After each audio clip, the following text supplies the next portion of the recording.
let's get to a topic that I know two of us on this panel are going to love to just make fun of in a way, or at least, make fun of it, make light of it. One of us on this panel is going to be really deeply sad that this happened. Jermall Charlo. Topic is Jermall Charlo. His telecast numbers were really poor.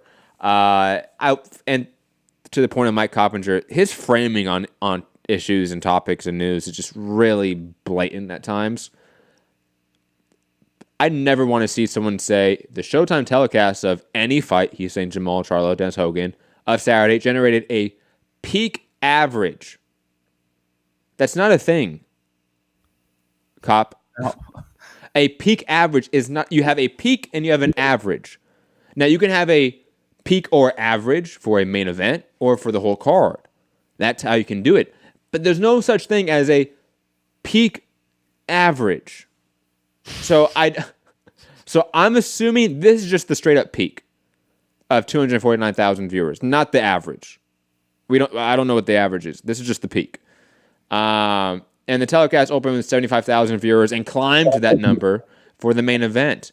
And similar to the framing I was talking about, that's the framing. Like, don't tell us what the number was at the very beginning and it got all the way up to 249,000 viewers when guess what? That number is still very bad. You're telling us the number started at a very basement level number and then rose to still the basement. That doesn't mean anything, Mike. Sorry. And again, peak average, come on, man. You're better than this, Mike. Don't do this lazy reporting to suck up to power. I know what this is. I've been in the game long enough. But guys, thoughts on Jermall Charlo, Dennis Hogan completely failing in terms of TV viewership? Well, I don't know why this would do that badly. I know it's not a great fight, but neither is Charlo versus Korobov, which was Fox's best number. Yep. So why would that? I know Fox has way more subscribers, but why would that do so good relative to Fox's other broadcasts and this do so bad? Obviously, people may have been boxed out for the day, meaning they watched boxing all day with Joshua and they just weren't interested in watching another fight. Maybe it had a lot to do with it being conference championship Saturday. There was a ton of college football games on, but the LSU Georgia game didn't seem to affect the Joshua number. And then you had Ohio State, Wisconsin was the late game. And then you had like the other games, but those don't really draw a big number. I don't know why it would do that bad. Like 250. If you would have told me it did double that, I would have been like, yeah, that's about right. So this really did about half of what I expected it to do. No, this did, shockingly low numbers. Right, you thought Charlo would, given the opponent. People give Clarissa Shields a lot of shade.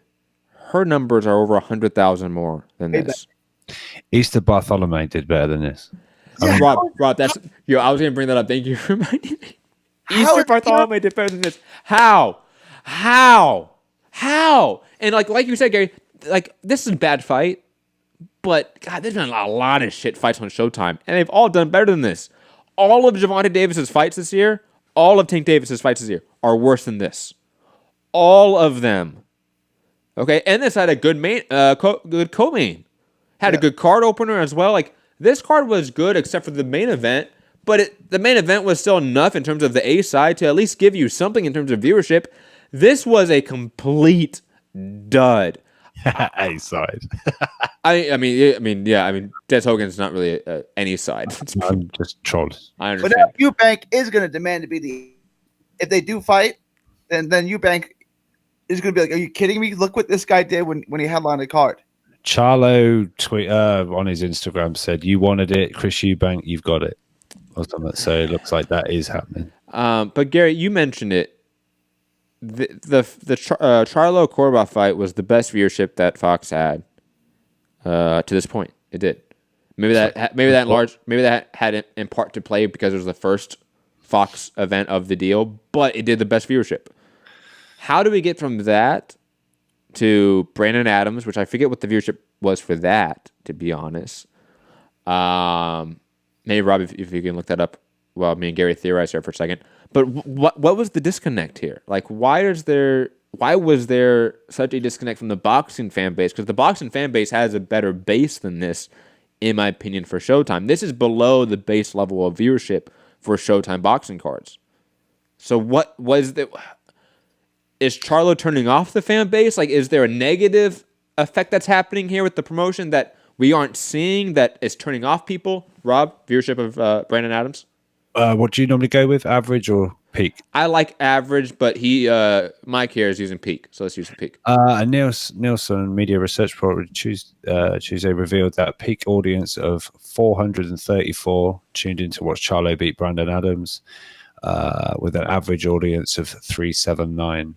And that was low, I would say, for Charlo. Like we were like kind of ringing the alarm bells then, like, ooh, this is low. But we weren't too concerned. And then a massive drop off to this number. Why? Like, 379. That's not great. Oh, but it's Adams, it's Brandon Adams. Yeah. It's Hogan. Oh, do around the same. Yeah, one common denominator. Well, two: Showtime and Charlo. Or maybe I don't know. Let me ask this question: do you think it's possible a large number of subscribers, boxing fans, drop Showtime because Showtime's not really in boxing too much anymore? Could be. I mean, you know what? Anecdotally, so I mean, there's no statistics here, but like I've had a lot of friends in this community say that they've dropped Showtime. Don't bail Gary out. He's trying to save his boy here. Realistically, there's got to be a reason why it would be this bad, Rob. No. I'm just trolling. It's just you're doing a lot of treading water, trying to save your man. It's not even saving the man. I think this is a shot at Showtime. We can angle it that way, Rob, which I know you like. I think so, yeah. I mean, I think Showtime has completely dropped the ball for their customers, their boxing customers this year. They haven't really produced anything of note. Even their biggest card, which was Wilder Brazil, was Wilder Brazil. Like, that was a fight that we all knew wasn't going to be competitive. Oh, what was it recently? Tank's fighting in Atlanta. They're making this whole big, like, whoa, Ellaby's out there telling you he's coming to Atlanta, blah, blah, blah, blah. And then there were quotes from the press conference coming up on my feed. I'm like, wait, there was a press conference today? They didn't stream it. No live stream on YouTube from Showtime, nothing. No, I do know. This happened? I do know that event's selling well, but you're right. I mean, overall, Showtime seems to have... Last year, at the very end of last year, they re-upped their PBC deal, re-upped their boxing budget, and went from like 20, 30 million to 60 million in budget for a year. And then the year where they had that budget this year, they've produced the worst schedule, arguably, of the entire year. Like, even ESPN's schedule, which we have shit on all the time. Is there viewership for Navarrete? That was on the same night, right? Was that plus? I think it was the plus. Oh, was it? I think it was the plus. Were people tuned into that over Charlo? I know there was a UFC event on ESPN at the same time. Oh, that did good, right? That did like 1 million something, just over 1 million in terms of peak. Good.